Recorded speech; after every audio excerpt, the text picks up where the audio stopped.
Asking someone for a favor is supposed to make them like you less. That is the instinct most of us carry. You worry about being a burden, about imposing, about spending social credit you haven't earned. But the research inverts this completely. The person who does you a favor ends up liking you more than they did before, not the other way around. This is one of the most counterintuitive findings in social psychology, and it has been hiding in plain sight since the 18th century. Most of us were taught a version of social arithmetic that goes like this: do things for people and they will warm to you. Be generous, be giving, and affection will follow. That logic is not wrong exactly, but it is incomplete in a way that matters. What we were never told is that the arrow of affection can run in the opposite direction.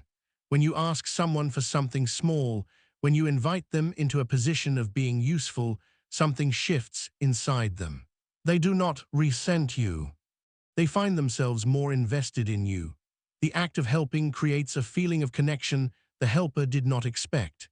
This is the Benjamin Franklin effect.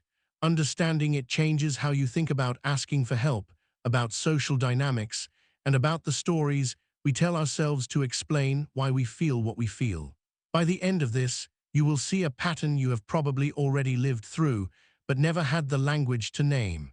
Picture someone who has publicly done you a small kindness. Maybe they lent you a book. Maybe they vouched for you to a mutual contact.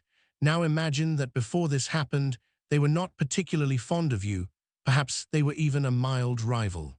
After the favor, something unexpected occurs. They like you more.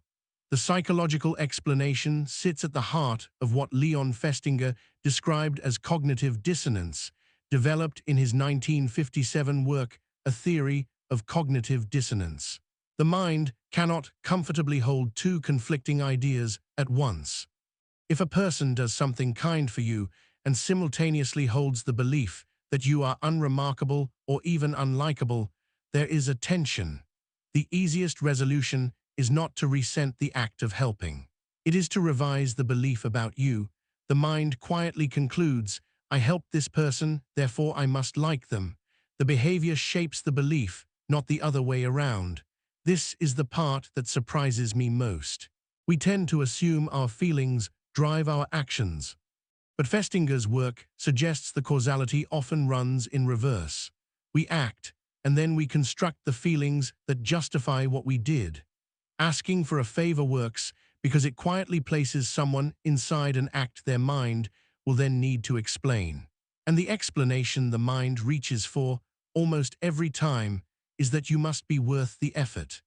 Benjamin Franklin documented this effect in his own autobiography, describing a political rival in the Pennsylvania legislature who had gone out of his way to oppose him.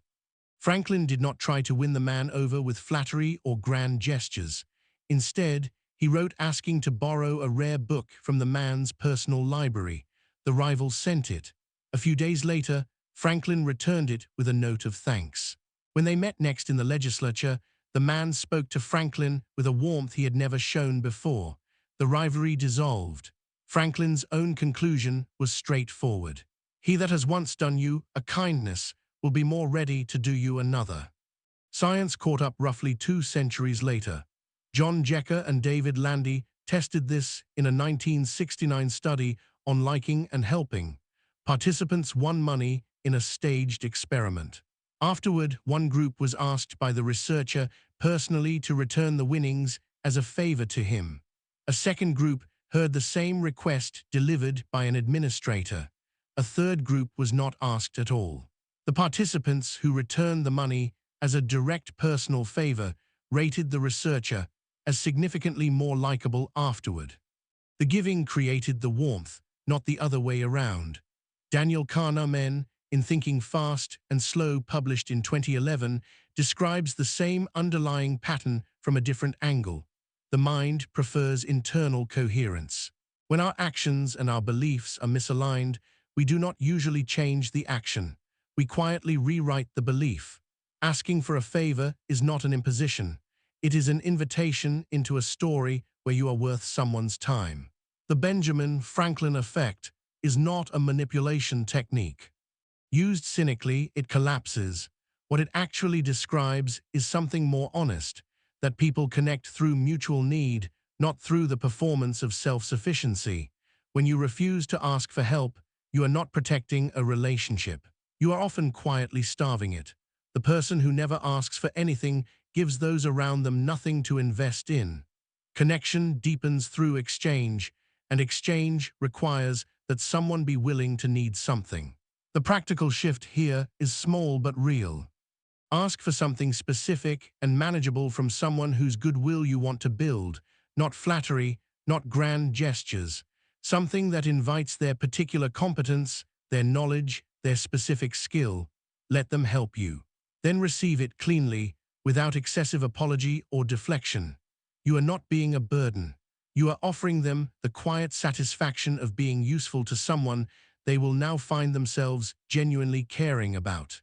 This matters beyond social strategy. It touches on something Viktor Frankl wrote about in Man's Search for Meaning, published in 1946. Connection is not something we acquire by being impressive. It grows in the spaces where we allow ourselves to be human in front of another person. Needing something and asking honestly is one of those spaces. If questions like this pull at you about the hidden architecture of how we like, how we connect, and how the mind builds its own explanations for what it does, this channel is built for exactly that. Subscribe if you want to keep building a more accurate map of how people actually work.